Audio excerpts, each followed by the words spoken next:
In the volatile, emotionally combustible world of the bold and the beautiful, there are choices that feel reckless, choices that feel misguided, and then there are choices so deeply rooted in illusion that they begin to resemble fate itself. And Deacon Sharp's decision to marry Sheila Carter belongs to that final category, a decision not born from ignorance, but from a dangerous kind of hope, the belief that love, if offered sincerely enough, can neutralize even the most volatile human force.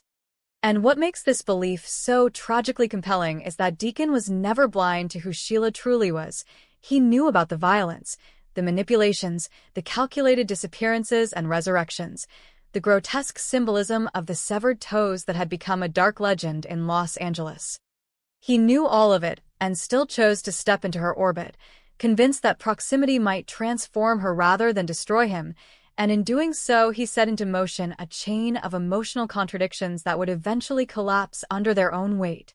Because loving someone like Sheila is not an act of redemption but an act of surrender, a gradual erosion of boundaries disguised as devotion, and yet even this was not his most catastrophic miscalculation, because the moment he allowed himself to feel something real,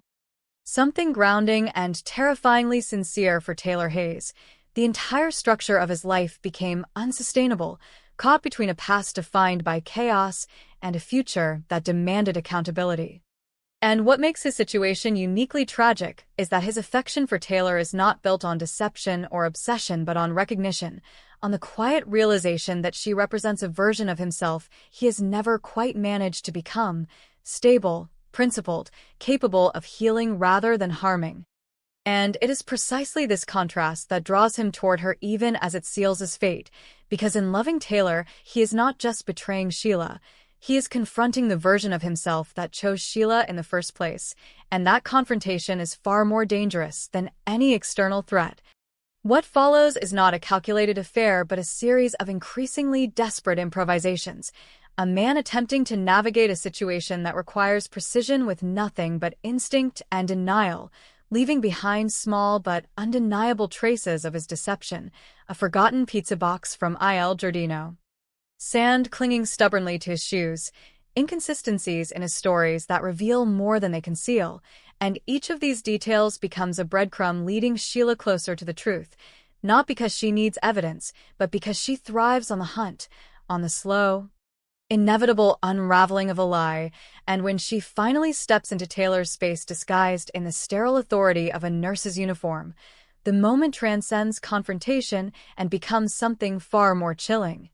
A collision of identities where the boundaries between caregiver and threat dissolve entirely, and the question is no longer whether Sheila knows, but what she intends to do with that knowledge. The tension in that moment is not built on uncertainty, but on inevitability. Because everyone who understands Sheila understands that her anger is not linear. It does not move cleanly from betrayal to confrontation to resolution. It spirals, it mutates. It seeks not just to punish but to dominate, to reclaim control through whatever means are necessary.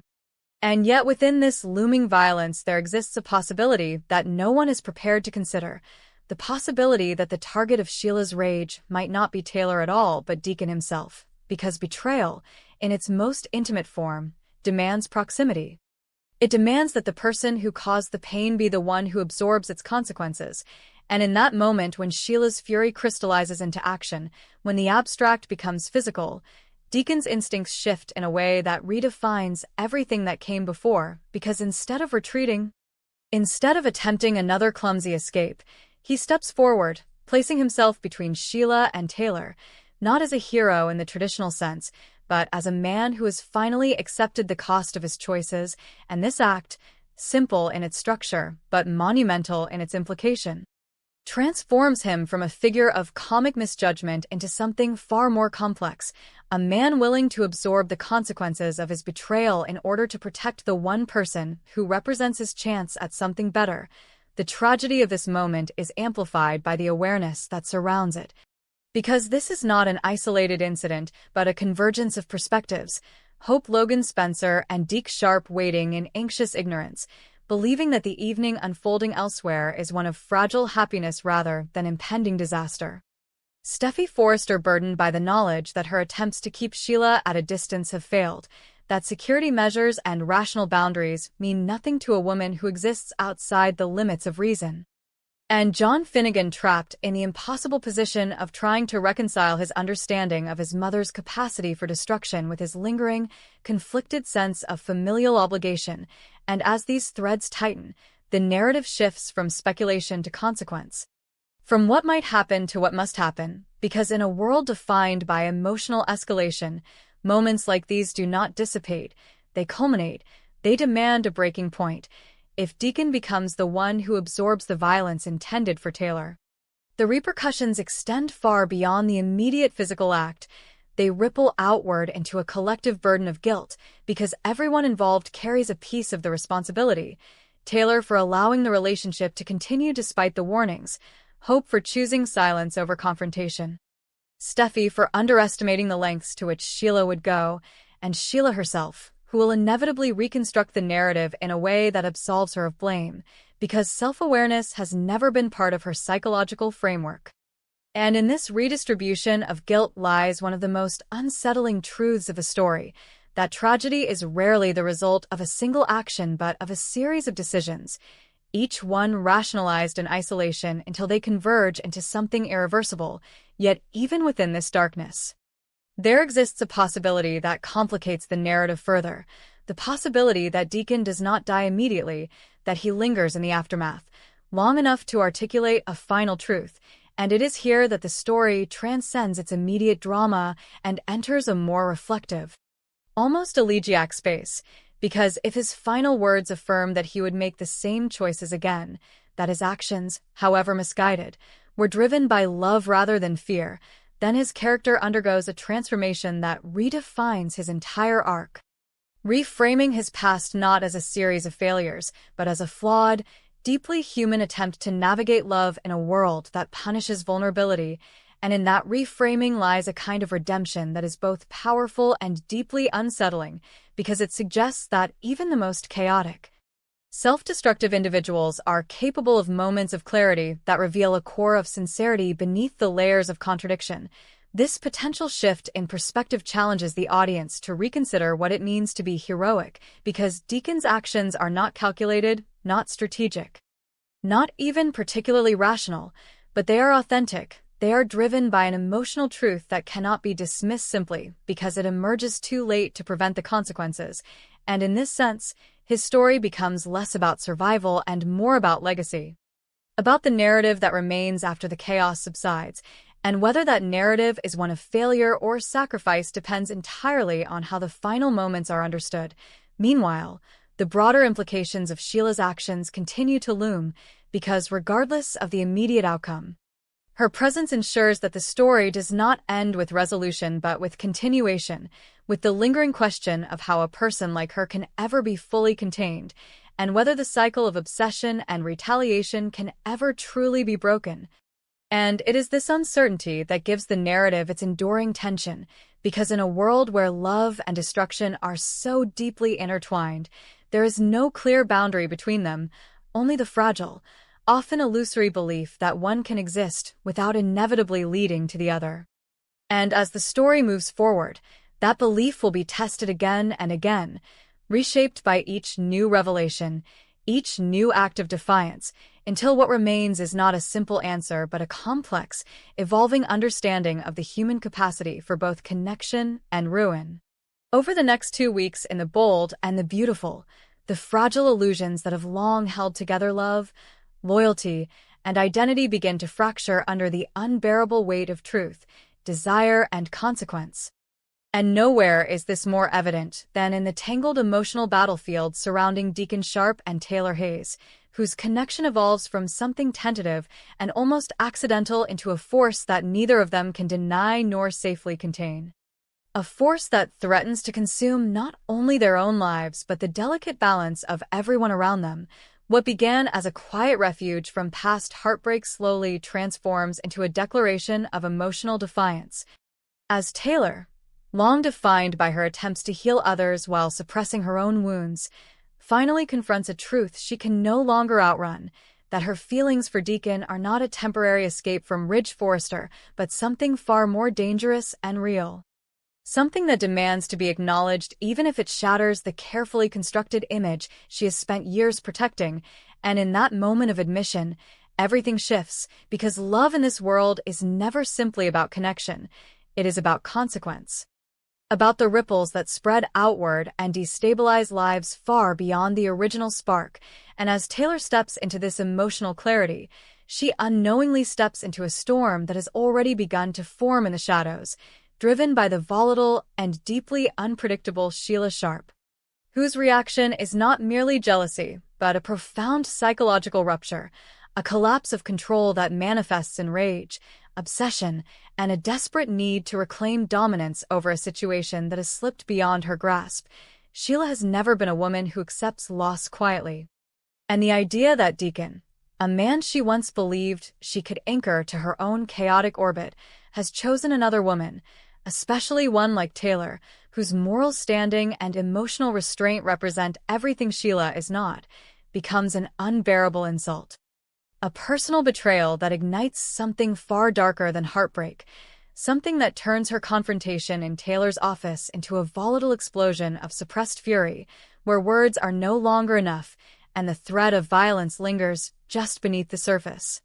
creating a tension so sharp it feels inevitable that something irreversible will happen. And yet, even within this chaos, Deacon finds himself caught in a different kind of conflict, one that is less about survival and more about responsibility. As he attempts to reassure Hope Logan Spencer that everything is under control, even as the reality around him proves otherwise, revealing a man who is trying, perhaps for the first time, to be accountable not just for his actions but for their consequences. A man who recognizes that his past patterns of avoidance and self-preservation are no longer sustainable in a situation where every decision carries the potential to destroy someone he cares about, and this internal shift becomes most evident when he chooses to stand between Sheila and Taylor. Not out of heroism, but out of a quiet, almost reluctant understanding that protecting Taylor means accepting the full weight of Sheila's wrath, means becoming the target of her anger rather than allowing it to fall on someone who is unprepared for its intensity, and in doing so,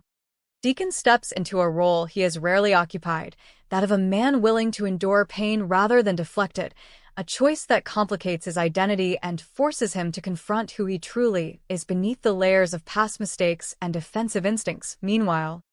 the ripple effects of this volatile triangle extend outward, drawing in Steffy Forrester Finnegan and John Finnegan, whose concern for Taylor is not merely familial but deeply rooted in a shared understanding of how dangerous Sheila can be when pushed beyond her limits. And their conversations with Ridge become charged with urgency, not just because of the immediate threat Sheila poses, but because of what Taylor's choices represent, a departure from the stability and predictability that Ridge has always associated with her, forcing him to confront the uncomfortable reality that the woman he once relied on as a source of calm and reason is now entangled in a situation that defies both logic and safety, and this realization destabilizes him in ways he struggles to articulate, creating a tension that is as much about his own unresolved feelings as it is about concern for Taylor's well-being. As the narrative moves into the second week, the stakes escalate further when Deacon and Taylor choose to make their relationship public, a decision that transforms their private connection into a public battleground, where judgment, opposition, and risk converge, and this act of defiance is not merely about love, but about identity, about reclaiming the right to define their own happiness in a world that constantly seeks to dictate it. Yet this boldness comes at a cost, because going public does not neutralize Sheila's anger, it amplifies it, turning her from a reactive force into a strategic one. As she begins to consider not just emotional retaliation but calculated moves that could dismantle both Deacon and Taylor's lives without necessarily placing herself behind bars, raising the unsettling possibility that her revenge may take a more insidious form, one that exploits vulnerabilities rather than attacking directly, such as leveraging Taylor's professional ethics against her, threatening her medical license by exposing the blurred boundaries between doctor and patient. A move that would not only damage Taylor's career but strip her of the very identity she has built her life around, and in this way, Sheila's potential actions become more terrifying precisely because they are less visible, less immediate, and therefore harder to defend against. At the same time, the looming divorce between Sheila and Deacon introduces another layer of complexity, one rooted in legal maneuvering and financial stakes, where the question is no longer just who will win emotionally, but who will emerge with power, control, and resources. And the possibility that Sheila might target Deacon's restaurant in a bid for a substantial settlement transforms what could have been a personal separation into a broader conflict that threatens his livelihood, forcing him to confront the reality that disentangling himself from Sheila will not be a clean or simple process, but a prolonged battle with consequences that extend far beyond their relationship. Parallel to this central storyline, another thread unfolds with Carter Walton and Daphne Rose Walton, whose anticipation of pregnancy test results introduces a different kind of tension, one that is quieter but no less significant, because the possibility of a child represents both hope and fear, a future that could either solidify their bond or expose cracks that have yet to fully surface. And as they await confirmation, their emotional states become increasingly fragile, shaped by unspoken expectations and the weight of what this outcome could mean for their lives, while elsewhere, Ivy Forrester operates within a more covert sphere of influence, her satisfaction rooted in manipulations that remain hidden from those they affect, as she continues to conceal the extent of her actions in altering Electra Forrester's romantic trajectory, a secret that gains additional complexity as Electra's feelings for RJ Forrester deepen, creating a situation where genuine emotion is built upon a foundation of deception, and the longer this truth remains hidden, the more devastating its eventual revelation will be, particularly with Will Spencer being subtly drawn into Melissa's orbit, suggesting that alliances are shifting in ways that could have far-reaching consequences. All of this unfolds against the backdrop of the fashion world, where the upcoming Logan event promises both spectacle and conflict. As Bill Spencer moves forward with confidence following the success of the initial mini collection, his optimism reflecting a belief that momentum is on his side, yet this confidence may prove to be a vulnerability,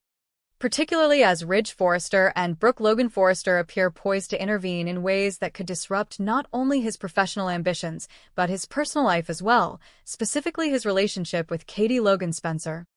And it is here that the narrative expands into a broader exploration of familial conflict, as the tension between Brooke and Katie escalates beyond mere disagreement into something more deeply rooted, a clash of perspectives, priorities,